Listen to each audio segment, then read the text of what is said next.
Hey guys, so in this video we're going to go over the Mann-Whitney U-test.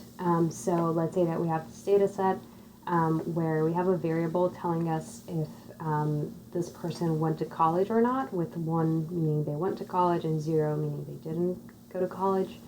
And then we have them rate their well-being currently on a scale of 1 to 10. So this is a kind of case where you need the equivalent of the t-test. But because your data is not interval or ratio, it's just ordinal, you're going to be using the Mann-Whitney U-test. So to do that, we would just go to Analyze, Non-Parametric Tests, Legacy Dialogues, and then we would go to 2 independent samples right here. And the variable that we're looking to test is well-being, and the grouping variable is college.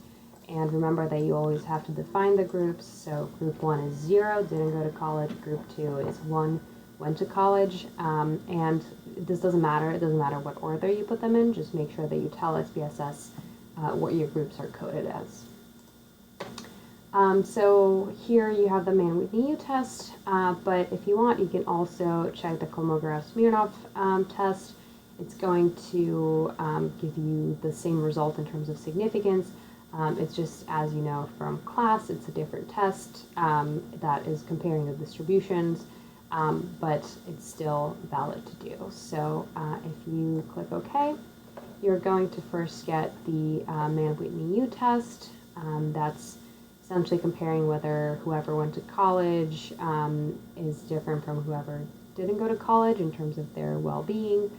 And it turns out that if you look at the significance level right here, it's not significant.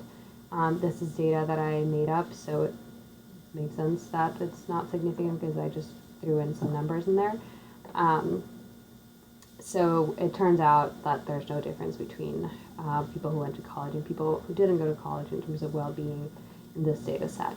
And then the Kolmogorov-Smirnov test is also telling you essentially the same thing, but notice that the significance level is different for the 2 tests.